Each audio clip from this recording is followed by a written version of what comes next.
أعوذ بالله من الشيطان الرجيم بسم الله الرحمن الرحيم إن الحمد لله نحمده ونستعينه ونستغفر ونعوذ بالله من شرور أنفسنا ومن يهد الله فلا مضل له ومن يضلل فلا هادي له وأشهد أن لا إله إلا الله وحده لا شريك له وأشهد أن محمدا عبده ورسوله আমরা গতদিন যেখানে আলোচনা করতেছিলাম নবী পাক সাল্লাল্লাহু আলাইহি ওয়াসাল্লাম যখন তার দাওয়া শুরু করলেন, এরপরে তার কুরাইশদের বিভিন্ন রকম প্রতিক্রিয়া শুরু হলো এই দাওয়াকে দমন করার জন্য। সো এগুলোর মধ্যে বেশ কিছু প্রতিক্রিয়া নিয়ে আমরা ইনশাল্লাহ আজকে আলোচনা করার চেষ্টা করব, যার মধ্যে আমরা কিছু উল্লেখ করছিলাম গতদিন। যেমন তারা উপহাস করত, ব্যঙ্গ বিদ্রুপ করত, রাসূল সাল্লাল্লাহু আলাইহি সাল্লামের প্রতি অবমাননা করত এবং তার ক্ষতি করার চেষ্টা করত, তার বিরুদ্ধে অভিযোগ নিয়ে আসতো এবং তার চরিত্র হরণের চেষ্টা করত, তার যে মেসেজ ছিল সেটাকে বিকৃত করত এবং এক পর্যায়ে তারা রাসূল সাল্লাল্লাহু আলাইহি সাল্লামের সাথে দর কষাকষি করছে এবং তাকে বিভিন্নভাবে প্রলোভন দেখাইছে, প্রলুব্ধ করছে। আবার তার প্রতি অনেক সময় চ্যালেঞ্জ ছুড়ে দিছে, তাকে পরীক্ষায় ফেলছে এবং বিভিন্নভাবে নবী পাক সাল্লাল্লাহু আলাইহি সাল্লামের উপরে চাপ সৃষ্টি করছে, তার প্রতি ঈর্ষা বিদ্বেষ পোষণ করছে এবং তাকে দমন করার জন্য এবং তাকে দমন এবং অত্যাচার করছে এবং এক পর্যায়ে গিয়ে তারা নবী পাক সাল্লাল্লাহু আলাইহি সাল্লামকে হত্যার চেষ্টা করছে। তো আমরা এই পয়েন্টগুলো নিয়ে ইনশাল্লাহ আজকে একটু বিস্তারিত আলোচনা করার চেষ্টা করব যে এই পয়েন্টগুলো কিভাবে তারা এই কাজগুলো করতো। তো আমরা যদি প্রথমে শুরু করি, নবী পাক সাল্লাল্লাহু আলাইহি ওয়াসাল্লামকে তারা উপহাস এবং ব্যঙ্গ বিদ্রুপ করত। তো এটা আল্লাহ সুবহানাহু ওয়া তাআলা সূরা ফুরকানে এটা উল্লেখ করছেন যে, আর যখন তারা আপনাকে দেখে হে মুহাম্মদ, তারা আপনাকে উপহাস করা ছাড়া আর কিছুই করে না, বলে এ কি সেই ব্যক্তি যাকে আল্লাহ রাসূল হিসেবে পাঠিয়েছেন। তো মানে এইভাবে তারা তাদেরকে নবী পাক সাল্লাল্লাহু আলাইহি সাল্লামকে উপহাস করত। তো যদিও রাসূল সাল্লাল্লাহু আলাইহি ওয়াসাল্লাম ছিল একটা সম্মানিত পরিবার থেকে আসছেন, বনু হাশিম গোত্রের ছিলেন এবং তার কুরাইশদের মধ্যে তার চরিত্র ছিল সবচেয়ে উৎকৃষ্ট, কিন্তু তারপরেও তারা তাকে উপহাস করতো এই জন্য যে তিনি সবচেয়ে ধনী ছিলেন না এবং সবচেয়ে ক্ষমতাবান ছিলেন না। কারণ মানুষের একটা ন্যাচারাল টেন্ডেন্সি তারা ধনীদের প্রতি এবং ক্ষমতাবানদের প্রতি আকৃষ্ট হয়। তো এই জন্য যেমন আমরা যদি এক্সাম্পল হিসেবে দেখি যে যখন বনি ইসরাইল তারা যখন একজন রাজা তারা যখন তাদের নবীর কাছে গেছিল এবং তারা গিয়ে তাদের প্রতি একজন রাজাকে নিযুক্ত করতে বলছিল যার নেতৃত্বে তারা জিহাদ করবে। তো যখন তালুতকে তাদের জন্য নেতা হিসেবে নির্ধারণ করা হয়, তখন বনি ইসরায়েল তাকে গ্রহণ করতে অস্বীকার করে। তারা বলতে থাকে যে তালুত ধনী ছিল না এবং তারা মনে করতো তাদের মধ্যে থেকে রাজা হওয়ার জন্য আরও অনেক অন্য বিশিষ্ট লোক আছে।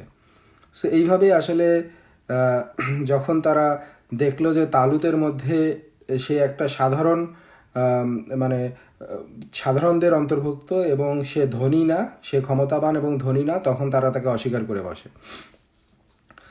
তো এই জন্যই আমরা দেখব যে যখন রাসূল সাল্লাল্লাহু আলাইহি সাল্লাম তায়েফে গেছেন দাওয়া নিয়ে, তখন একজন ব্যক্তি মুহাম্মদ সাল্লাল্লাহু আলাইহি সাল্লামকে বলেন, আল্লাহ কি তোমার চেয়ে ভালো কাউকে নবী হিসেবে খুঁজে পাননি? তো এইভাবে তারা আসলে নবী পাক সাল্লাল্লাহু আলাইহি সাল্লামকে বিভিন্নভাবে খোঁটা দিত এবং তাকে নিয়ে উপহাস করত এবং তাকে ব্যঙ্গ বিদ্রুপ করতো তাকে নিয়ে। সো এগুলো নবী পাক সাল্লাল্লাহু আলাইহি সাল্লামের জন্য মেন্টালি একটা আপসেটিং ছিল এই জিনিসগুলো। তো এরপরে আমরা দেখি যে নবী পাক সাল্লাল্লাহু আলাইহি সাল্লামকে তারা অপমান করত এবং কষ্ট দিত। তো এটা কিভাবে করত, যেমন সহিহ মুসলিমে আবু হুরায়রা রাদিয়াল্লাহু তাআলা আনহু থেকে বর্ণনায় আসছে যে একবার রাসূল সাল্লাল্লাহু আলাইহি সাল্লাম আবু জেহেল কুরাইশদের কিছু নেতার কাছে আসলেন এবং তারা আল কাবার পাশে বসেছিল আর কি। তো তারা আবু জেহেল এসে তাদেরকে বলল যে তোমরা কি মুহাম্মদকে তার মুখ মাটিতে ঘষতে দিচ্ছ? তার এটাকে সে ব্যঙ্গ করে বলতেছে যে সে যখন সিজদা করতো এই সিচুয়েশনটাকে, যদি আমি তাকে এটা করতে দেখি আমি তার ঘাড়ের উপরে পা রাখবো এবং তার মুখ মাটিতে ঘষে দেব। তো তখন মুহাম্মদ সাল্লাল্লাহু আলাইহি সাল্লাম আসলেন এবং তখন তিনি নামাজ শুরু করলেন। তো নবী পাক সাল্লাল্লাহু আলাইহি সাল্লাম প্রথম থেকেই আসলে কাবার সামনে এসে কাবার পাশে উনি প্রকাশ্যে নামাজ পড়তেন। তো উনি যখন নামাজ শুরু করলেন তখন আবু জাহেল তার হুমকি পূরণ করার জন্য রওনা দিল। তো সে যখন নবী পাক সাল্লাল্লাহু আলাইহি সাল্লামের দিকে হাঁটতে শুরু করলো তখন নবী পাক সাল্লাল্লাহু আলাইহি সাল্লাম সিজদায় ছিলেন। হঠাৎ ওই কুরাইশদের নেতারা দেখতে পাইল যে আবু জেহেল পিছনের দিকে পড়ে যাচ্ছে এবং সে তার হাত নাড়তেছে, মানে অ্যাজ ইফ যে সে তার মানে কোনো বিপদ সে ঠেকানোর চেষ্টা করতেছে। তো আবু যখন ফিরে এলো তখন তারা জিজ্ঞেস করলো কি হয়েছে। সে বলল, তোমরা তোমরা কি বলতে চাও, তোমরা কি দেখো নাই? তখন তারা বলল যে না, আমরা কিছুই দেখি নাই, আমরা শুধু দেখেছি তুমি পিছনে পড়ে যাচ্ছ এবং হাত নাড়ছ। আবু জাহেল বলল, আমার সামনে একটা খাত ছিল এবং সেখানে আগুন, বাতাস এবং ভয় ছিল। রাসূল সাল্লাল্লাহু আলাইহি সাল্লাম তখন বললেন যে ওগুলো ছিল ফেরেশতা, যদি সে আমার কাছে আরেকটু এগিয়ে আসতো তারা তাকে টুকরো টুকরো করে ফেলতো। সো মানে এটা হচ্ছে একটা এক্সাম্পল যে তারা কিভাবে তাকে কষ্ট দিত এবং তাকে অপমান করার চেষ্টা করতো। সো তাকে ফিজিক্যালি হ্যারাস করার জন্য তারা চেষ্টা চালাইছে। সো একই ধরনের আরেকটা এক্সাম্পল আমরা যদি দেখি, উকবা বিন আবি মুইত, সে একদিন আল কাবার পাশে রাসূল সাল্লাল্লাহু আলাইহি ওয়াসাল্লামের কাছে আসলো এবং সে তার কাপড় ধরে তার গলার চারপাশে পেঁচাতে লাগলো এবং তাকে শ্বাসরোধ করতে শুরু করলো। তো এই সময় আবু বকর রাদিয়াল্লাহু তাআলা আনহু আগায় আসেন এবং উকবা বিন আবি মুইতকে ঠেলে সরিয়ে দেন। বলেন, তুমি কি এমন একজন মানুষকে হত্যা করতে চাও যে শুধু বলে আমার রব আল্লাহ? তো মানে নর্মালি যেটা হয় যে এমন কিছু মানুষ থাকে যারা আসলে এইভাবে আহত হওয়া বা অপমানিত হওয়া এইসব নিয়ে আসলে চিন্তা করে না, মানে তারা আসলে সেই রকম সংবেদনশীল না। কিন্তু আল্লাহর নবী যারা হন তারা আলটিমেটলি তারা খুবই সংবেদনশীল এবং তারা মহান মর্যাদার অধিকারী এবং তারা সম্মানিত মানুষ। তো ডেফিনেটলি রাসূল সাল্লাল্লাহু আলাইহি ওয়াসাল্লাম তার সম্মান এবং তার আত্মমর্যাদা এগুলোতে এই জিনিসগুলো কষ্ট দিত এবং তিনি কষ্ট পাইতেন, কিন্তু তিনি এই জিনিসগুলোকে উপেক্ষা করতেন। তিনি মানে এই পর্যায়ে কখনো তিনি এগুলোর প্রতিক্রিয়া দেখাতেন না এবং তিনি লড়াই করতেন না। তিনি আল্লাহর নির্দেশে তার কাজটা শুধু চালায় যাইতেন। আমরা বুখারীতে আরেকটা ঘটনা পাই যেখানে রাসূল সাল্লাল্লাহু আলাইহি ওয়াসাল্লাম কাবার পাশে নামাজ পড়ছিলেন।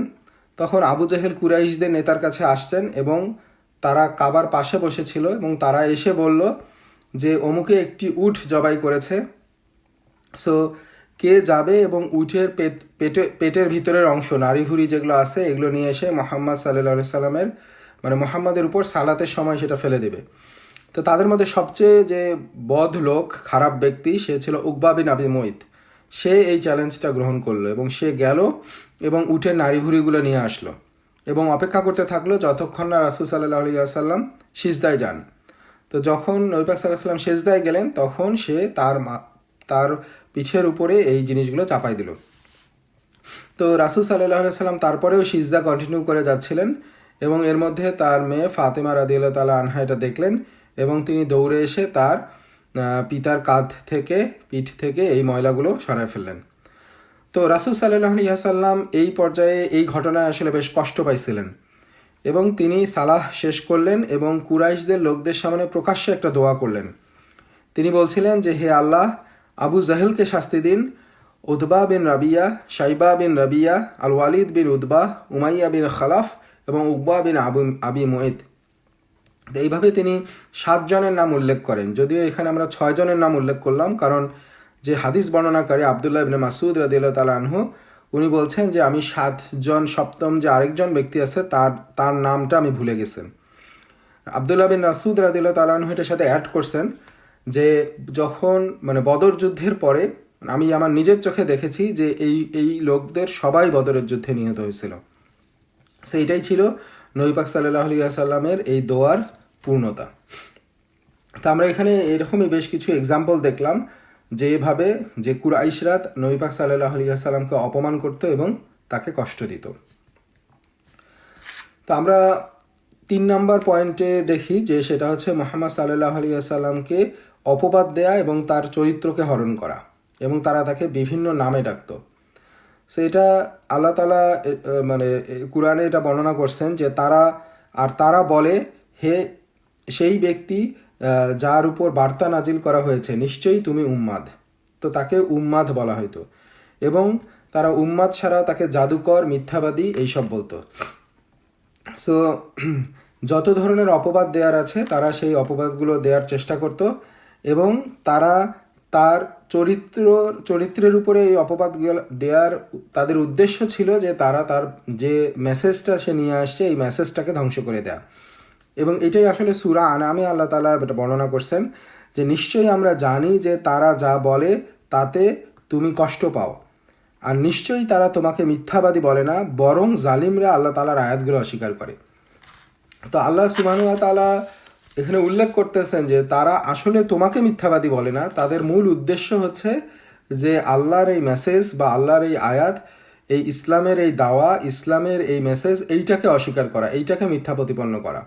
কারণ তারা খুব ভালোভাবেই জানতো যে নবী পাক সাল্লাল্লাহু আলাইহি ওয়াসাল্লাম হচ্ছে সত্যবাদী, এবং তারা এই জন্যই তাকে আলামিন বলতো। কিন্তু শুধুমাত্র যে মেসেজটা সে নিয়ে আসছে এই মেসেজের কারণে তারা তাকে মিথ্যাবাদী বলতো। তাদের উদ্দেশ্য হচ্ছে এই মেসেজটাকে মিথ্যা প্রতিফলিত করা। এবং এই একই জিনিস যদি আমরা দেখি যে নবী পাক সাল্লাল্লাহু আলাইহি ওয়াসাল্লামকে ওয়ারাকা বিন নাওফেল এই কথাটাই বলছিলেন যে যখন সে প্রথম নবুয়ত প্রাপ্ত হয়েছিল এবং খাদিজা রাদিয়াল্লাহু তাআলা আনহা তাকে ওয়ারাকা বিন নাওফেলের কাছে নিয়ে গেছিল। তো সে তখন বলছিল যে তোমাকে তোমার ভূমি থেকে বের করে দেয়া হবে। তখন রাসূল সাল্লাল্লাহু আলাইহি ওয়াসাল্লাম এটা বিস্মিত হয়েছিলেন এটা শুনে, কারণ তিনি জানতেন যে মক্কার লোকজন তাকে খুব ভালোবাসে, তাকে সম্মান করে, তাকে আলামিন বলে। সো কিন্তু ওয়ারাকা বিন নওফেল সে বলছিল যে যে কেউ তার জাতির কাছে এই বার্তাগুলো নিয়ে আসবে, এই মেসেজগুলো নিয়ে আসবে, এই সত্য বার্তা নিয়ে আসবে, তার সাথে তার জাতি লড়াই করবে। সো এটাই হচ্ছে হওয়ার, এবং নবী পাক সাল্লাল্লাহু আলাইহি সাল্লামের সাথে এই একই জিনিসই হয়েছে। তো তারা কিভাবে নবী পাক সাল্লাল্লাহু আলাইহি সাল্লামকে মিথ্যাবাদী, পাগল, উপহাস করতো, এগুলো করতো। যেমন একটা এক্সাম্পল হচ্ছে যে রাসূল সাল্লাল্লাহু আলাইহি সাল্লাম যখন বাজারে যাইতেন এবং বাজারে গিয়ে উনি বিভিন্ন মানুষের সাথে কথা বলতেন, তাদেরকে দাওয়ার কাজ করতেন, তাদেরকে দাওয়া দিতেন। সো ইমাম আহমদ বর্ণনা করছেন যে রাবিয়া রাদিয়াল্লাহু তাআলা আনহু উনি বর্ণনা করেন যে আমি জুল মাজাজের বাজারে আল্লাহ রাসূল সাল্লাল্লাহু আলাইহি সাল্লামকে দেখেছি, এবং তিনি বলছিলেন, হে মানুষ, বলো আল্লাহ ছাড়া কোনো উপাস্য নেই, তাহলেই তোমরা সফলকাম হবে। তো এটা ইনি বিভিন্ন মানুষের কাছে গিয়ে এই মেসেজটা দিচ্ছিলেন। তো মুহাম্মদ সাল্লাল্লাহু আলাইহি সাল্লাম যখন এই মেসেজ দিতেন এবং এগুলো বিভিন্ন মানুষের কাছে পুনরাবৃত্তি করতেন, তখন রাবিয়া বলেন যে একজন লোক তাকে অনুসরণ করছিল, এবং যাদের সঙ্গেই রাসূল সাল্লাল্লাহু আলাইহি সাল্লাম কথা বলতেন সেই লোকটি গিয়ে তাদেরকে বলতো তাকে বিশ্বাস করো না, সে মিথ্যাবাদী। তো সেই লোকটি ছিল আবু লাহাব। তো রাবিয়া উনি মক্কার ছিলেন না, মক্কার বাইরে থেকে আসছেন। তখন উনি বিভিন্ন কাউকে জিজ্ঞাসা করছেন যে এই লোকটা কে। তখন তারা বলল যে এটি হলো তার চাচা আবু লাহাব। তার মানে এখান থেকে আমরা বুঝতে পারি যে সিচুয়েশনটা কত সিভিয়ার ছিল, যে বিশেষ করে নবী পাক সাল্লাল্লাহু আলাইহি সাল্লামের জন্য সে যখন গিয়ে কাউকে দাওয়া দিত, পর মুহূর্তেই আরেকজন এসে, এবং সে হচ্ছে তার একজন ফ্যামিলি মেম্বার, তার চাচা, সে এসে যে নবী পাক সাল্লাল্লাহু আলাইহি সাল্লাম যে দাওয়ার কাজ দিয়ে যতটুকু অগ্রসর হতেন পুরা জিনিসটাকেই সে আবার ভেস্তে দিত। সে এসে তাদেরকে বলতো যে তাকে বিশ্বাস করিও না, সে হচ্ছে মিথ্যাবাদী। তো এইভাবে তাকে এই জিনিসগুলো ফেস করতে হয়েছে। তো এইরকমই একটা জিনিস যেটা আবুল আহাব তাকে মিথ্যাবাদী বলতো বা তার তাকে উপহাস করত। তো এই একই জিনিস আরও একটা আমরা বাইহাকির একটা বর্ণনা থেকে আমরা পাই, যেখানে বলা হচ্ছে যে হজের মৌসুমের আগে আগে আল ওয়ালিদ বিন মুগীরা, যে ছিল কুরাইশদের একজন প্রবীণ ব্যক্তি, এবং তার সে বিভিন্ন সম্প্রদায়ের নেতাদের সঙ্গে একটা বৈঠক করে। তার বৈঠকের উদ্দেশ্য হচ্ছে যে সামনে হজের মৌসুম আসতেছে এবং বিভিন্ন জায়গা থেকে নেতারা আসবে, লোকজন আসবে, আরবের প্রতিনিধি দলরা আসবে। তো তারা একটা ব্যাপারে ঐক্যমত্য হতে চায় যে তারা নবী পাক সাল্লাল্লাহু আলাইহি সাল্লামের এগেইনস্টে তাকে কি বলবে, কি হিসেবে তাকে পরিচয় করায় দেবে। কারণ এক একজন, তারা তো আসলে তাকে মিথ্যুক বলে, তাকে পাগল বলে, তাকে গণক বলে, তাকে জাদুকর বলে। সো তাদের প্ল্যানটা হচ্ছে তারা সবাই মিলে একই ধরনের কথা বলবে যাতে তারা অন্যের কাছে এটা বিশ্বাস করাতে পারে। তো তখন লোকজন আল ওয়ালিদকে বলল যে আপনি আমাদেরকে বলুন আপনি কি ভাবছেন, তো আমরা সেটা মেনে নিব। তখন ওয়ালিদ বলল যে আমি তোমাদের কাছে শুনতে চাই যে তোমাদের প্ল্যান, তোমাদের ইয়েটা কি, বক্তব্য কি। তখন কেউ কেউ বললো যে আমরা বলবো হচ্ছে তিনি ভাগ্য বিচারক বা গণক। তো তিনি বললেন না, তিনি ভাগ্য বিচারক বা গণক না। আমি এই গণকদের দেখছি, তারা তাদের ব্যবহৃত যে ছন্দবদ্ধ বকবকানি আছে এগুলো সে মোহাম্মদ করে না। সো আমরা যদি তাকে গণক বলি এটা আসলে বিশ্বাসযোগ্য হবে না। তখন তারা বললো যে চলুন তাহলে আমরা তাকে বলি পাগল, এবং সে হচ্ছে মানে মানে তখন ওয়ালিদ বলল যে না, তিনি পাগলও না, কারণ আমরা পাগল দেখছি এবং আমরা পাগল চিনি, এবং তাদের যে শ্বাসরোধী অস্থির আচরণ বা বকবকানি এগুলো তার মধ্যে নাই। তখন তারা বললো যে তাহলে চলেন আমরা তাকে বলি যে সে কবি। তখন ওয়ালিদ বলল না, তিনি কবি না, আমরা সব ছন্দ্রমাত্রার কবিতা জানি এবং সে যেটা বলে সেটা কবিতা না। তখন ওয়ালিদ আরেক বর্ণনায় বলেন যে আমি তোমাদের মধ্যে কবিতা সবচেয়ে বড় বিশেষজ্ঞ, আমি তার সব রূপ জানি এবং কুরআন কবিতা নয়। তখন তারা বলল যে তাহলে চলেন আমরা বলি সে হচ্ছে জাদুকর। তখন সে বলল যে না, তিনি জাদুকর নন, আমরা জাদুকরদের এবং তাদের জাদু দেখেছি, এবং তিনি তাদের কোনো বেঁধে রাখা বা খুলে দেওয়ার কাজ করেন না, মানে জাদুকররা যেগুলো করে এই কাজগুলো সে করে না। তো মানে তারা আসলে কোনটার সাথে তার চরিত্রটা মেলে এবং বিশ্বাসযোগ্য হয় এটা বের করার চেষ্টা করতেছে, কিন্তু আসলে কোনোটার সাথেই তাকে ফেলা যাচ্ছে না, কারণ এটি কোনোটার মধ্যেই এটার মানে ওনার এই চরিত্রের মধ্যে এটার কোনোটার সাথেই খাপ খায় না। কিন্তু তারা তারপরেও একটা জিনিসে ঠিক করলো যে তারা কি বলবে।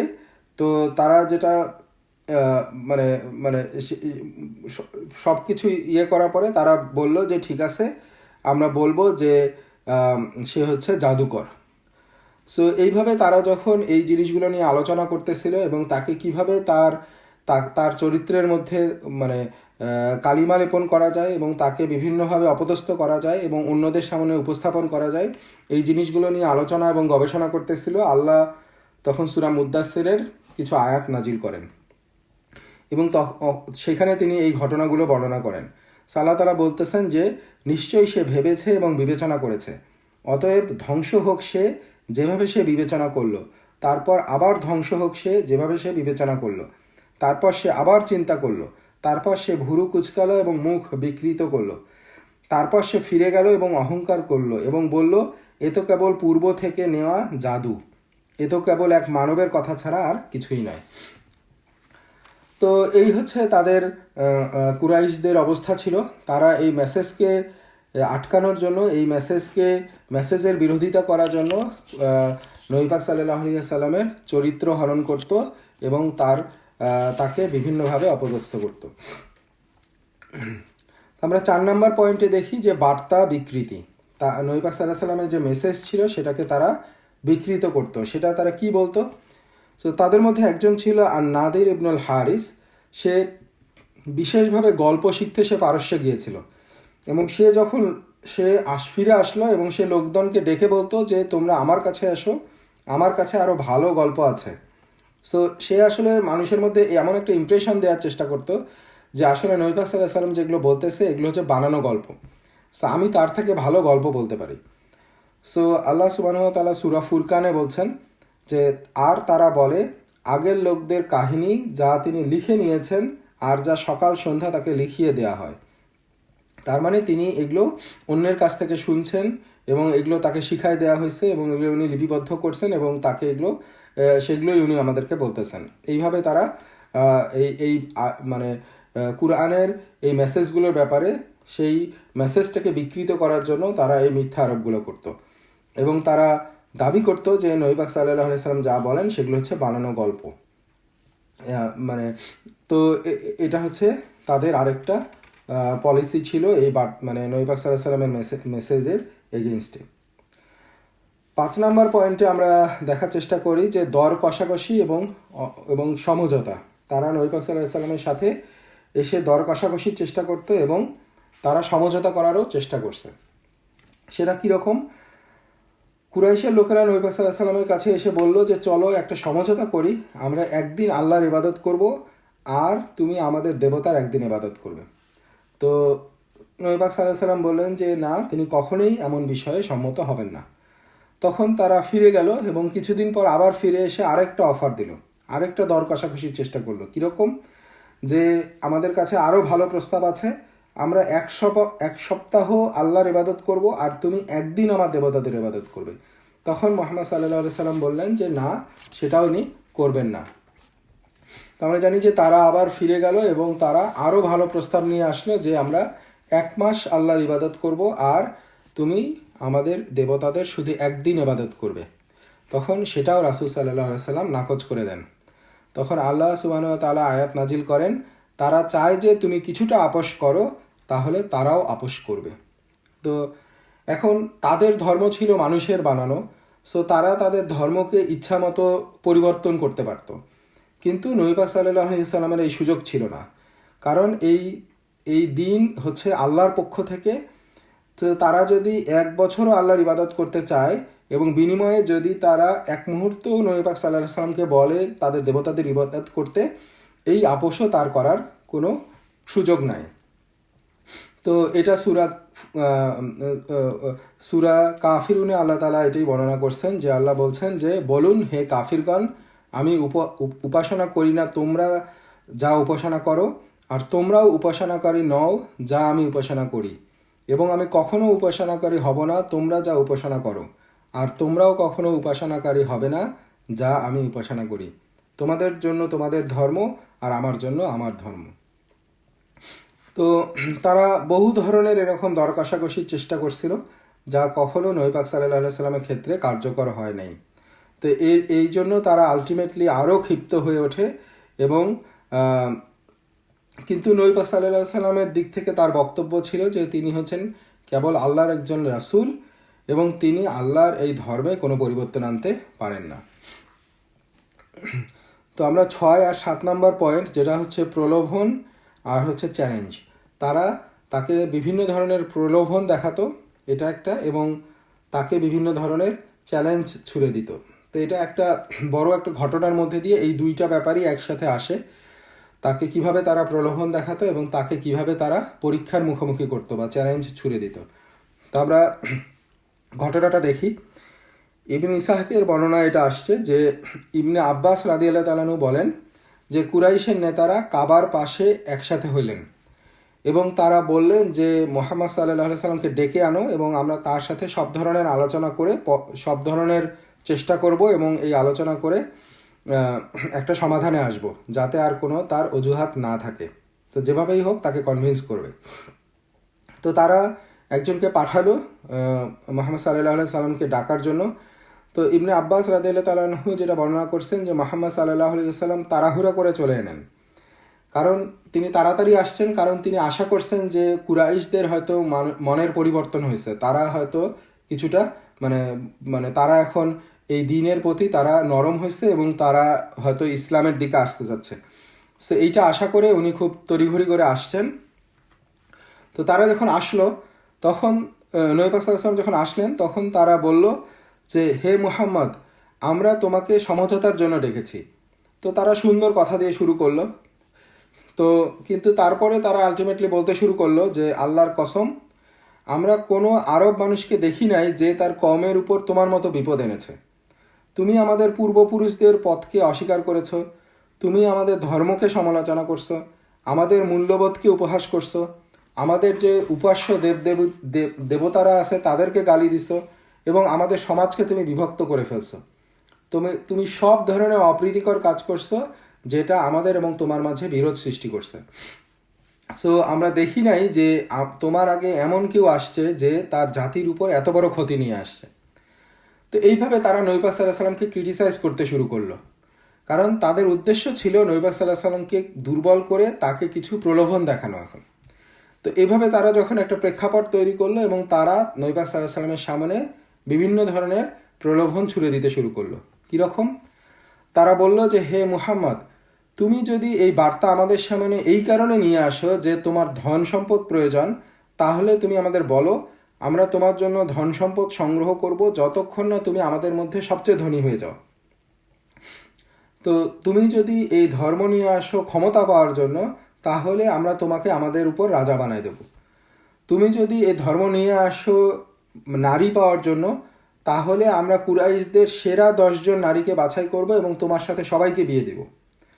তুমি যদি আমাদের কাছে এই বার্তা নিয়ে আসো এই কারণে যে তুমি জিন দ্বারা আক্রান্ত হয়েছো, জিনগ্রস্ত হয়েছো, তাহলে তোমার চিকিৎসার জন্য যে খরচ প্রয়োজনে আমরা আমাদের সব সম্পদ ব্যয় করে সেই খরচ যোগান দেব। সো তুমি আমাদের বলো যে তুমি কি চাও। তার মানে ওপেন চেক, যা চাও এই দুনিয়ায় তুমি, সম্মান, ক্ষমতা, অর্থ, যা তুমি চাও সব কিছুই তোমাকে দেয়া হবে। তো এইভাবে তারা প্রলোভন দেখাচ্ছিল। রাসূল সাল্লাল্লাহু আলাইহি সাল্লাম এটার উত্তরে বলছিলেন, তোমরা যা বলেছ তার কিছুই আমার উপর প্রযোজ্য নয়। আমি তোমাদের কাছে বার্তা এনেছি এই জন্য না যে তোমাদের অর্থের লোভ আছে, তোমাদের অর্থের লোভে পড়ে আমি এই বার্তা আনি নাই। আমি এই জন্য আনি নাই যে তোমাদের মধ্যে সম্মান চাওয়ার জন্য, না তোমাদের উপর কর্তৃত্ব লাভের জন্য। আল্লাহ আমাকে তোমাদের কাছে একজন রাসূল হিসেবে পাঠিয়েছেন। তিনি আমার প্রতি ওহী নাজিল করেছেন এবং আমাকে সুসংবাদদাতা ও সতর্ককারী হতে আদেশ করেছেন। আমি তোমাদের কাছে আমার প্রভুর বার্তা পৌঁছে দিয়েছি এবং উপদেশ দিয়েছি। তোমরা যদি এটা গ্রহণ করো তবে তা দুনিয়া এবং আখিরাতে তোমাদেরই মঙ্গল, আর যদি তা প্রত্যাখ্যান করো তবে আমি আল্লাহর সিদ্ধান্তের অপেক্ষা করব, তিনি আমার ও তোমাদের মধ্যে ফয়সালা করবেন। সো এবং খুবই ক্লিয়ার তার আসার উদ্দেশ্য এবং তিনি কি করতেছেন এবং উনি কি করবেন সব কিছুই নবী সাল্লাল্লাহু আলাইহি ওয়াসাল্লাম ক্লিয়ার করে দেন। তো তারা যখন দেখলো যে এই প্রলোভনগুলোতে কোনো কাজ হইল না, তখন তারা ওই যে আরেকটা পার্ট, যে চ্যালেঞ্জ ছুড়ে দেয়া, তাকে বিভিন্ন পরীক্ষায় ফেলা, এই চেষ্টা করতে শুরু করলো। তো তারা এসে কি বলল? তারা বলল যে যদি তুমি আমাদের সব প্রস্তাব প্রত্যাখ্যান করেছো, কিন্তু তুমি জানো যে আমাদের এই ভূমি কত সংকীর্ণ এবং আমরা দরিদ্র, আমাদের জীবন এই মরুভূমিতে জীবন আমরা কঠিন। তো তুমি তোমার প্রভুর কাছে যাও এবং যিনি তোমাকে পাঠাইছেন, যেহেতু তুমি তোমার প্রভুর পক্ষ থেকে আসছো, যিনি সব ক্ষমতাধার, তো তুমি তার কাছে যাও এবং তাকে বলো যে আমাদের আশেপাশে যে পাহাড়গুলো আছে এগুলো সরায় দেখ, যাতে আমাদের ভূমিটা কিছুটা বিস্তৃত হয়ে যায়। তো তুমি তাকে গিয়ে বলো যে আমাদের মক্কার মধ্যে একটা নদী যাতে প্রবাহিত করে দেয়, যেরকম সিরিয়া এবং ইরাকে আছে, আমরা অন্যদের মতো নদী চাই। তো তুমি তোমার প্রভুর কাছে যাও এবং বলো যে আমাদের যে পূর্বপুরুষরা আছে, তো তোমার প্রভু যেহেতু জীবন দেয় এবং জীবন নেয়, তার কাছে গিয়ে বলো যে আমাদের পূর্বপুরুষদেরকে জীবিত করে দিতে। তো আমরা চাই কুসাই বিন কালাব, তো তাকে জীবিত করো, কারণ তিনি হচ্ছেন সত্যিকারের একজন শায়েখ ছিল। আমরা তার কাছে তোমার ব্যাপারে জানতে চাইব এবং তুমি সত্য বলছো নাকি মিথ্যা বলছো। যদি তুমি এটা করো এবং আমার পূর্বপুরুষরা যদি বলে যে না তুমি যেটা বলছো এটা সত্য, তাহলে আমরা তোমাকে অনুসরণ করব। তো এইভাবে তারা তাকে পরীক্ষার মধ্যে ফেলতে চেষ্টা করলো, তার প্রতি কিছু চ্যালেঞ্জ ছুড়ে দিল। নবী পাক সাল্লাল্লাহু আলাইহি ওয়াসাল্লাম আবার উত্তরে বললেন যে এটা আমাকে প্রেরণের এটা উদ্দেশ্য নয়, আমি এই জন্য আসি নাই। আমি কেবল তোমাদের কাছে আল্লাহর পক্ষ থেকে যা এনেছি তা পৌঁছে দিয়েছি। আমি তোমাদের জানিয়েছি যা আমি পৌঁছানোর জন্য প্রেরিত হয়েছি। যদি তুমি তা গ্রহণ করো তবে তা তোমাদের জন্য মঙ্গল দুনিয়াতে এবং আখিরাতেও, আর যদি তোমরা তা প্রত্যাখ্যান করো তবে আমাকে আল্লাহর ফয়সালার জন্য ধৈর্য ধরে অপেক্ষা করতে হবে এবং তিনি আমাদের মধ্যে সিদ্ধান্ত নেবেন। তো নবী পাক সাল্লাল্লাহু আলাইহি ওয়াসাল্লাম তাদের চ্যালেঞ্জের এগেনস্টে এইভাবে তিনি রিপ্লাই দেন। তখন তারা আবারও চ্যালেঞ্জ ছুড়ে দিতে শুরু করে, তারা আবারও তাকে পরীক্ষায় ফেলার চেষ্টা করে। তারা বলে যে ঠিক আছে, তাহলে তুমি তোমার প্রভুর কাছে যাও এবং যেন তিনি একজন ফেরেশতাকে পাঠান যে তোমার পক্ষে সত্য সাক্ষী দিবে, এবং আমরা চাই যে তুমি আমাদের জন্য কিছু দুর্গ তৈরি করো, কিছু বাগান তৈরি করো এবং কিছু সোনা রূপা এইসব নিয়ে আসো। তারা মুহাম্মদ সাল্লাল্লাহু আলাইহি সাল্লামকে উপহাস করতেছিল যে সে যদি আল্লাহর এত ঘনিষ্ঠই হয় তাহলে সে কেন দরিদ্র, সে কেন অর্থ উপার্জনের জন্য পরিশ্রম করে, তো তার স্রষ্টা তো তাকে কেন সাহায্য করে না, তার দারিদ্রতা কেন মুক্ত করে না। এই জন্য তারা বলতো যে তুমি যাও তোমার স্রষ্টার কাছ থেকে দুর্গ, বাগান, সোনার উপায় এগুলো নিয়ে আসো। তখন মুহাম্মদ সাল্লাল্লাহু আলাইহি সাল্লাম আবার বলেন যে আমি সেটা করব না, আমি আমার প্রভুর কাছে এমন কিছুই চাইব না, কারণ এটা আমার প্রেরণের উদ্দেশ্য নয়। আল্লাহ আমাকে প্রেরণ করেছেন সুসংবাদদাতা এবং সতর্কতা দেওয়ার জন্য। সো যদি তুমি আমার বার্তা গ্রহণ করো তা তোমার দুনিয়া এবং আখিরাতের জন্য মঙ্গল, আর যদি প্রত্যাখ্যান করো আমি ধৈর্য ধরে অপেক্ষা করব এবং আল্লাহর উপরে বিষয়টা ছেড়ে দিব যতক্ষণ না তিনি আমার এবং তোমাদের মধ্যে ফয়সালা করবেন। তিনি আবারও একই রকম রিপ্লাই দিলেন। তো তারা যখন বিভিন্ন চ্যালেঞ্জ ছুড়ে দেওয়ার পরেও এগুলোতে সফলকাম হচ্ছিল না এবং নবী পাক সাল্লাল্লাহু আলাইহি ওয়াসাল্লাম তাদেরকে এভাবে রিপ্লাই দিচ্ছিলেন, তখন তারা বলতে শুরু করলো যে ঠিক আছে, তাহলে তুমি তোমার প্রভুর কাছে যাও, তুমি যে শাস্তির কথা বলতেছো, কিয়ামতের কথা বলতেছো, ভয়ঙ্কর শাস্তির কথা বলতেছো, তুমি সেই শাস্তি নিয়ে আসো। তুমি যে শাস্তি করার প্রতিশ্রুতি আমাদেরকে দিছো, সেই শাস্তি তোমার প্রভু যাতে আমাদের উপর দিয়ে দেয়। তখন রাসূল সাল্লাল্লাহু আলাইহি সাল্লাম বলেন যে এটা আল্লাহর উপর নির্ভর করছে, তিনি চাইলে তা তোমাদের উপরে করবেন। সো এটা আমার কোনো এখতিয়ারে নাই, আল্লাহ যখন চাইবেন এবং যখন যেভাবে চাইবেন সেইভাবে এই শাস্তি কার্যকর করবেন। তখন তারা বলে যে হে মুহাম্মদ, তোমার প্রভু কি আমাদের এই প্রশ্নগুলো জানেন না? কেন তিনি তোমাকে কোনো উত্তর দিতে সাহায্য করছেন না? তো আমরা জানি যে তোমাকে আসলে এই কোরআন কে শিখাচ্ছে, সে আর রহমান নামে একজন মানুষ, সে ইয়ামামা থেকে তোমাকে এই জিনিসগুলো শিখাচ্ছে, আর আমরা তাকে কখনোই বিশ্বাস করব না। সো তারা আসলে এই আর রহমান নামের একটা মানুষ কল্পনা করে নিছিল এবং তারা বলতো যে তার পক্ষ থেকে নবী পাক সাল্লাল্লাহু আলাইহি ওয়াসাল্লাম তার কাছ থেকে শিখে এই জিনিসগুলো বলতেছে। তো তখন তাদের আরেকজন বলতো যে আমরা তোমাকে বিশ্বাস করব না যতক্ষণ না তুমি আমাদের সামনে আল্লাহ এবং কোনো ফেরেশতা এদেরকে নিয়ে আসো এবং সেটা আমাদের সামনে এসে তাদেরকে দেখাও। সো এটা যতক্ষণ না আমাদেরকে দেখাচ্ছ ততক্ষণ আমরা তোমাকে বিশ্বাস করব না। সো এই বলে তারা বিভিন্নভাবে তাকে প্রলোভন দেখালো, তাকে বিভিন্নভাবে পরীক্ষার মধ্যে ফেললো এবং শেষ পর্যন্ত তারা বলল যে এই পরীক্ষার এই চ্যালেঞ্জ দিয়ে গেল যে যতক্ষণ পর্যন্ত ফেরেশতা বা আল্লাহ আমাদের সামনে সরাসরি এসে তোমার ব্যাপারে সাক্ষ্য না দিবে ততক্ষণ আমরা এভাবে বিশ্বাস করবো। এভাবে তারা তাকে অবমাননা করলো এবং তার ব্যাপারে ঠাট্টা বিদ্রুপ করে তারা চলে গেল। তো যখন চলে গেল তাদের মধ্যে থেকে একজন লোক আবার নবী পাক সাল্লাল্লাহু আলাইহি ওয়াসাল্লামের কাছে ফিরে আসলো। সে ছিল আব্দুল্লাহ ইবনে উমাইয়া। সো সে যখন ফিরে আসলো, নবী পাক সাল্লাল্লাহু আলাইহি ওয়াসাল্লাম ফিল করছিলেন যে সে হয়তো তাকে কিছুটা সান্ত্বনা দিতে চায়, কারণ সে তার রিলেটিভ ছিল। কিন্তু সে আসলো এবং সে দুঃখ বা ক্ষমা চাওয়ার পরিবর্তে সে নবী পাক সাল্লাল্লাহু আলাইহি ওয়াসাল্লামকে এসে বলল যে হে মুহাম্মদ, তোমার জাতি তোমাকে সবচেয়ে ভালো প্রস্তাব দিয়েছিল কিন্তু তুমি তা প্রত্যাখ্যান করেছো। তারা তোমাকে আধ্যাত্মিক অলৌকিক প্রদর্শন করার জন্য বলল যে আল্লাহকে দেখাও, তোমার ফেরেশতাকে নিয়ে আসো। সো এই ধরনের তারা জিনিসগুলো বলল এবং তুমি সেটাও প্রত্যাখ্যান করছো। তারা বলল যে তুমি শাস্তি নামাও, তুমি সেটাও করো নাই। তো এখন তুমি শোনো যে আমি তোমাকে বিশ্বাস করব না যতক্ষণ না তুমি কি করো, যতক্ষণ না তুমি একটা সিঁড়ি তৈরি করো যেই সিঁড়িটা আকাশ পর্যন্ত চলে গেছে এবং আমি দেখি যে সেই সিঁড়ি বেয়ে বেয়ে তুমি উপরে উঠে যাচ্ছ এবং তুমি তোমার আল্লাহর কাছে সেই সিঁড়ি বেয়ে আকাশে উঠে গেছো এবং তাকে বলছো যে একটা চিঠি লিখে দেওয়ার জন্য যেখানে বলা থাকবে যে তুমি আল্লাহর নবী এবং তিনি আল্লাহ স্বয়ং সেটাতে স্বাক্ষর করবে এবং তারপর তুমি 4 জন ফেরেশতা সহ সেই লেটার নিয়ে নিচে নেমে আসবা এবং যারা সেই ফেরেশতারা সাক্ষী দেবে যে তুমি আল্লাহর রাসূল। সো এই যদি তুমি করো তাহলে আমি এর আগ পর্যন্ত আমি তোমাকে বিশ্বাস করব না। এবং তারপরে সে আবার বলল যে তুমি তুমি যদি এইটাও করো তারপরেও আমি তোমাকে বিশ্বাস করব না। সো এইভাবে সে আলটিমেটলি এটা একটা ডেড এন্ড। তুমি যাই করো না কেন, তুমি যদি এই কাজগুলো করো, প্রথমে সে বলল সেটা তার আগে আমি বিশ্বাস করব না এবং শেষে বলল যে তুমি যদি এগুলোও করো তারপরেও আমি তোমাকে বিশ্বাস করব না। সো নবী পাক সাল্লাল্লাহু আলাইহি সাল্লাম এই ধরনের একটা সিচুয়েশনে দাওয়ার কাজগুলো করতেছিলেন, এই ধরনের একটা সিচুয়েশনে ইসলামের প্রচারণা চালায় যাচ্ছিলেন। সো এই জিনিসগুলো তাদের এই তাদের তারা যেভাবে নবী পাক সাল্লাল্লাহু আলাইহি ওয়াসাল্লামকে অপমান করতো, তাদেরকে যেভাবে চ্যালেঞ্জের মধ্যে ফেলতো, এই জিনিসগুলো তাকে দুঃখিত করতো, হতাশ করতো। কিন্তু আলটিমেটলি তিনি ধৈর্য ধারণ করছেন এবং তিনি আল্লাহর ফয়সালারই জন্য তিনি অপেক্ষা করছেন। তো যাই হোক, এটা ছিল নবী পাক সাল্লাল্লাহু আলাইহি ওয়াসাল্লামকে তারা কিভাবে প্রলোভন দেখাতো এবং তাকে কিভাবে পরীক্ষায় ফেলতো। তো আমরা 8 নম্বর পয়েন্টে উল্লেখ করার চেষ্টা করি, যেটা তারা নবী পাক সাল্লাল্লাহু আলাইহি ওয়াসাল্লামকে চাপের মধ্যে ফেলতো এবং চাপে ফেলে তারা এই মেসেজ থেকে তারা দূরে রাখার চেষ্টা করত। কুরাইশরা আবু লাহাব, নবী পাক সাল্লাল্লাহু আলাইহি ওয়াসাল্লামের চাচা, তাকে ব্যবহার করে এই চাপ সৃষ্টি করত।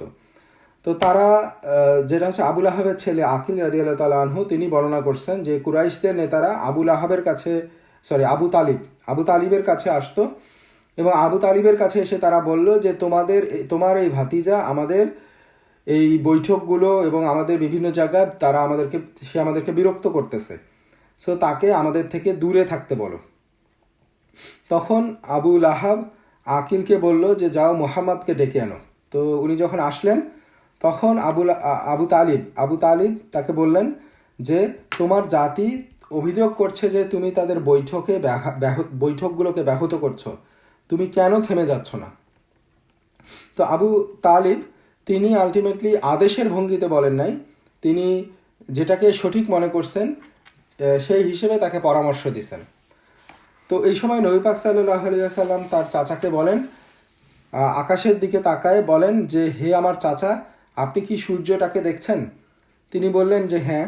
রাসূল সাল্লাল্লাহু আলাইহি ওয়াসাল্লাম বললেন যে আমি যতক্ষণ অক্ষম এটাকে থামাইতে এবং আমি যতটা অক্ষম এটাকে থামাতে, আপনি ততটাই অক্ষম যে আমাকে এর মধ্যে থেকে একটা ফ্লেম এনে দিতে, এর মধ্যে থেকে আগুনের একটা টুকরা এনে দিতে, কোনো শিখা এনে দিতে। সো এবং আরেকটা বর্ণনায় আসছে, উনি এভাবে বলছেন যে তারা যদি আমার ডান হাতে সূর্য আর বাম হাতে চাঁদ রেখে দেয় তবুও আমি এই ব্যাপারে ছাড়বো না যতক্ষণ না আল্লাহ ফয়সালা করেন অথবা আমি প্রাণ হারাই। তবে আগের উক্তিটা বেশি শক্তিশালী আর কি, পরেরটা কিছুটা দুর্বল রেফারেন্স। তো যাই হোক, তিনি যেটা বোঝাতে চাইছেন যে আমি আমার পক্ষ থেকে এই মেসেজ এই মিশন থেকে সরে আসা এটা কখনোই সম্ভব নয়, কারণ আমি আল্লাহর প্রেরিত রাসূল এবং আল্লাহ আমাকে যেভাবে নির্দেশ দিয়েছেন আমি সেইভাবেই আমার প্রচারণা বা আমার দাওয়ার কাজ চালায় যাব। তো ওনার কনফিডেন্স এবং ওনার তার কাছ থেকে নবী পাক সাল্লাল্লাহু আলাইহি ওয়াসাল্লামের কাছে এগুলো শোনার পরে আবু তালিব বলেন যে হে ভাতিজা, তুমি সত্য বলেছ, আমি তোমাকে বিশ্বাস করি, তুমি যাও, তোমার কাজ চালায় যাও। তো আবু তালিব বুঝতেছেন যে নবী পাক সাল্লাল্লাহু আলাইহি ওয়াসাল্লাম এই দাওয়া ছাড়তে পারবেন না এবং তিনি তাকে সমর্থন করার সিদ্ধান্ত নেন। এবং আমরা জানি যে তার মৃত্যুর আগ পর্যন্ত আবু তালিব নবী পাক সাল্লাল্লাহু আলাইহি ওয়াসাল্লামকে প্রোটেকশন দিয়ে গেছেন। তো বাট মূল কথা হচ্ছে যে কুরাইশরা মুহাম্মদ সাল্লাল্লাহু আলাইহি ওয়াসাল্লামকে থামানোর জন্য সব কিছুই চেষ্টা করছিল।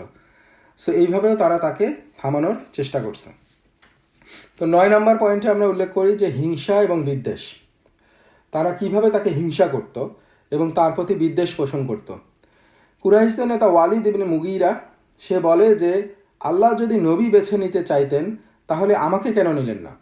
আমি তো মুহাম্মদের চেয়ে সবল, জ্ঞানী এবং বয়সে বড়। সো তায়েফের একজন লোকও একই রকম কথা বলছিল। এবং হিজাজ, যে আরাবিয়ার ওই অঞ্চলটা হচ্ছে হিজাজ অঞ্চল, এই অঞ্চলের দুইটা প্রধান শহর ছিল হচ্ছে মক্কা এবং তায়েফ। সো আল্লাহ তাআলা সূরা যুখরুফে এই ব্যাপারে আয়াত নাজিল করছেন যে তারা বলে কুরআন কেন দুই জনপদের কোনো প্রধান ব্যক্তির উপর অবতীর্ণ হলো না। তার মানে এই দুই জনপদ মক্কা এবং তায়েফ, এই দুই জনপদের কোনো প্রধান ব্যক্তির উপর অবতীর্ণ না হয়ে নবী পাক সাল্লাল্লাহু আলাইহি ওয়াসাল্লামের উপর অবতীর্ণ হলো। তারা এই ব্যাপারে তারা বিদ্বেষ পোষণ করতো এবং এই ব্যাপারে তারা হিংসা করতো আর কি। সো আল মুগীরা ইবনে শুবা যিনি তাইফের ছিলেন, তো তিনি মক্কা সফরের সময় বললেন যে রাসূল সাল্লাল্লাহু আলাইহি ওয়াসাল্লামের সাথে আমার প্রথম মুখোমুখি হওয়ার ছিল এমন একদিন আমি আবু জাহেলের সাথে মক্কার রাস্তায় হাঁটছিলাম, তখন আমাদের সামনে মুহাম্মদ সাল্লাল্লাহু আলাইহি ওয়াসাল্লাম এসে দাঁড়ালেন। তিনি আমাদের কাছে এসে আবু জাহেলের উদ্দেশ্যে বললেন, কেন তুমি আমার অনুসরণ করো না, আল্লাহতে ঈমান আনো না এবং ইসলাম গ্রহণ করো না? সো মুহাম্মদ সাল্লাল্লাহু আলাইহি ওয়াসাল্লাম এসে আবু জাহেলকে দাওয়া দিচ্ছিলেন। তো আবু জাহেল উত্তরে বললেন যে হে মুহাম্মদ, তুমি কবে আমাদের দেবতাদের গালি দেওয়া বন্ধ করবে? তুমি যদি চাও যে আমি সাক্ষ্য দেই তুমি তোমার দায়িত্ব পালন করেছো, আমরা সাক্ষী দিব। আর যদি আমি জানতাম যে তুমি সত্য কথা বলছো তাহলে এখনই তোমার অনুসরণ করতাম। তার মানে সে নবী পাক সাল্লাল্লাহু আলাইহি সাল্লামকে এটা বলার চেষ্টা করতেছে যে তুমি আলটিমেটলি মিথ্যা কথা বলতেছো, আমি যদি জানতাম যে তুমি সত্য কথা বলতেছো তাহলে আমি তোমার অনুসরণ করতাম। তখন মুহাম্মদ সাল্লাল্লাহু আলাইহি সাল্লাম চলে গেলেন। তো আবু জাহেল তার দিকে তাকায়, অর্থাৎ যে বর্ণনা করতেছেন আল মুগীরা ইবনে শুবা, তার দিকে তাকায় বললেন যে আমি জানি সে সত্য বলছে, কিন্তু আমাকে একটা বিষয় আটকে রাখছে। সো এখানে বোঝা যায় যে তাদের বিদ্বেষটা কি, তাদের হিংসাটা কি, কেন তারা এই সত্য ধর্ম স্বীকার করতেছে না।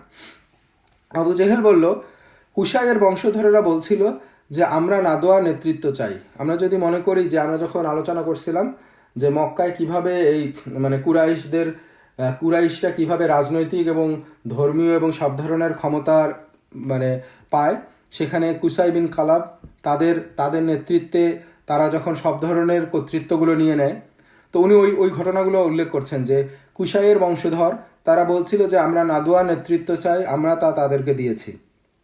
তারা বলল যে আমরা কাবা হিজাবতের দায়িত্ব চাই, আমরা তা দিয়েছি। তারা বলল আমরা যুদ্ধের পতাকার দায়িত্ব চাই, আমরা তা দিয়েছি। তারা বলল রিফাদা এবং সিকায়া, যেটা হচ্ছে হজ যাত্রীদেরকে খাবার এবং পানি সরবরাহ করা, সেইটার দায়িত্ব চাই, আমরা তাদেরকে দিয়েছি। আর এখন আমরা একটু প্রতিযোগিতায় উঠতে শুরু করেছি, তার মানে তার যে বংশ বা তার যে ট্রাইব, সে কম্পেয়ার করতেছে নবী পাক সাল্লাল্লাহু আলাইহি সাল্লামের ট্রাইবের সাথে।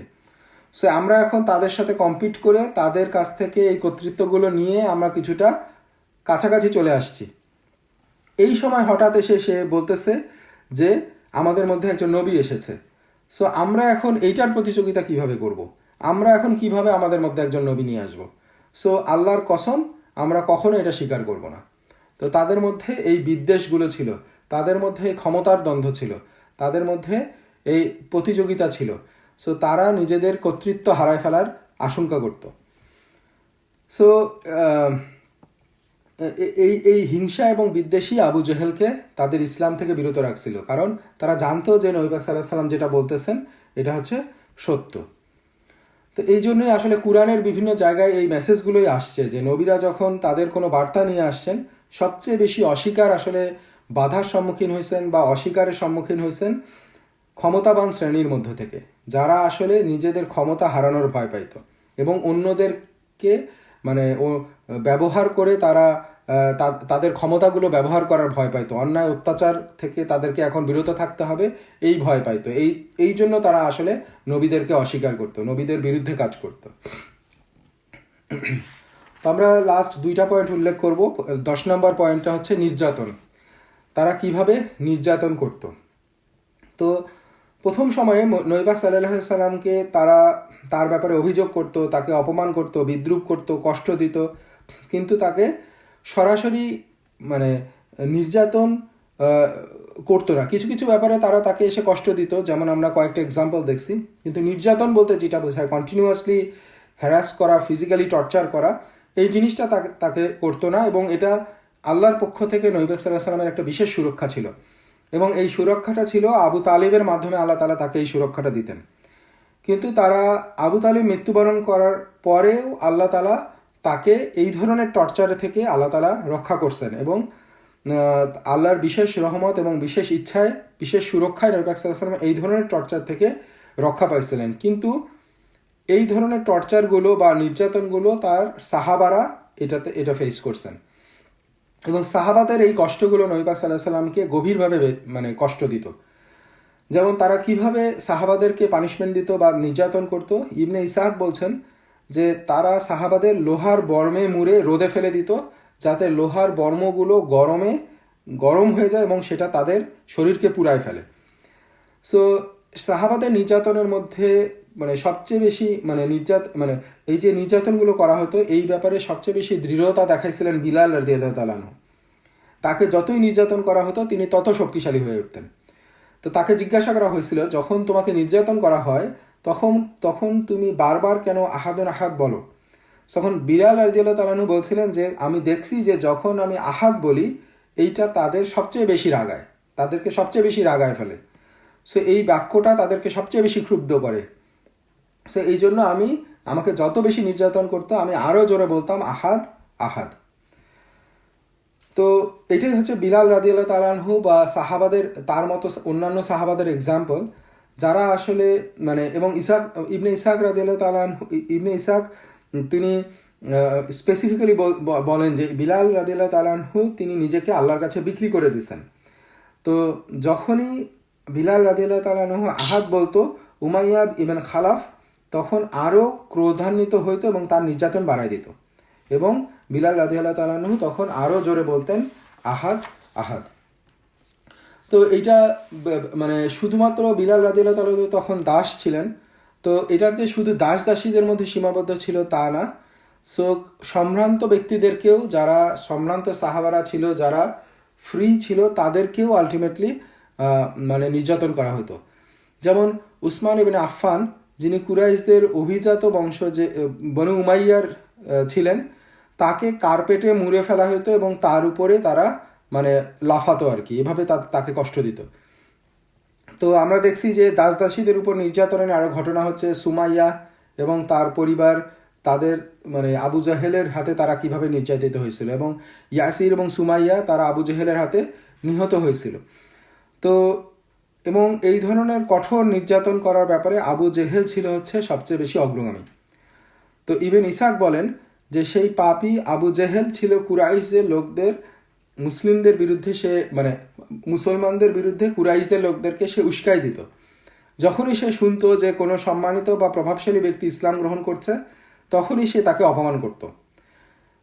এবং বলতো যে তুমি তোমার পিতার ধর্ম ছেড়ে দিচ্ছ, যে তোমাদের চেয়ে উত্তম ছিল, আমরা তোমার সম্মানহানি করব, তোমার মূল্য নষ্ট করব, তোমার মধ্যে তোমার ব্যাপারে মতভেদ সৃষ্টি করব এবং তোমার সুনামকে নষ্ট করব। যদি সে মুসলিম ব্যবসায়ী হতো, সে বলতো আল্লাহর কসম, আমরা তোমার সঙ্গে বাণিজ্য বর্জন করব এবং তোমাকে ধ্বংস করে দিব। যদি মুসলিম সে দুর্বল হইতো, তাহলে আবু জেহেল তাকে মারধর করতো এবং অন্যদেরকে উস্কাই দিত মারধর করার জন্য। এইভাবে তারা আসলে বিভিন্নভাবে সাহাবাদেরকে প্রচণ্ড রকম নির্যাতন করতেন এবং আলটিমেটলি তারা এই জিনিসগুলো নবী পাক সাল্লাল্লাহু আলাইহি সাল্লামকে প্রচণ্ড কষ্ট দিত, কারণ তিনি আল্লাহর উপর ভরসা করা ছাড়া এবং ধৈর্য ধারণ করা ছাড়া এবং আল্লাহর ফয়সালার জন্য অপেক্ষা করা ছাড়া তার তখন কোনো কিছুই করার ছিল না। আমরা লাস্ট যে পয়েন্টটা উল্লেখ করব সেটা হচ্ছে যে নবী পাক সাল্লাল্লাহু আলাইহি সাল্লামের সব ধরনের এই ধরনের চেষ্টাগুলো যখন তারা ব্যর্থ হয়, তখন তারা নবী পাক সাল্লাল্লাহু আলাইহি সাল্লামকে হত্যার চেষ্টা করে। তো তারা যখন দেখলো যে তার মর্যাদা নষ্ট করে, তার তার ব্যাপারে বিভিন্ন অপবাদ আরোপ করে, তাকে বিভিন্নভাবে প্রলোভন দেখায়, বা আমরা এতক্ষণ যত কিছু উল্লেখ করলাম, এত তার নির্যাতন করার পরেও তারা যখন তাদের পরিকল্পনা বাস্তবায়ন করতে পারছিল না, তখন তারা তাকে হত্যা করার পরিকল্পনা করে এবং সমূলে এই বার্তাটাকে নির্মূল করে দেওয়ার চেষ্টা করে। এবং মেনলি এই চেষ্টাগুলো হয় আবু তালিবের মৃত্যুর পরে, কারণ তারা যতক্ষণ পর্যন্ত আবু তালিব বেঁচে ছিল ততক্ষণ তারা জানতো যে তারা রাসূল সাল্লাল্লাহু আলাইহি সাল্লামকে হত্যা করতে পারবে না। তা আল্লাহ তাআলা বলেন যে আর স্মরণ করুন যখন কাফিররা আপনার বিরুদ্ধে ষড়যন্ত্র করেছিল আপনাকে বন্দী করতে বা হত্যা করতে বা মক্কা থেকে বের করে দিতে। তারা পরিকল্পনা করে আর আল্লাহও পরিকল্পনা করেন, আর আল্লাহই শ্রেষ্ঠ পরিকল্পনাকারী। তাদের যে এই চেষ্টা, তাকে এই চেষ্টা থেকে আল্লাহ তাআলা তাকে রক্ষা করতেন।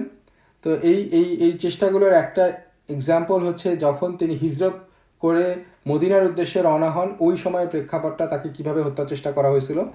আমরা ইনশাল্লাহ ডিটেইলড এটা যখন হিজরতের সময় আসবে ওই সময় আমরা ইনশাল্লাহ আলোচনা করব।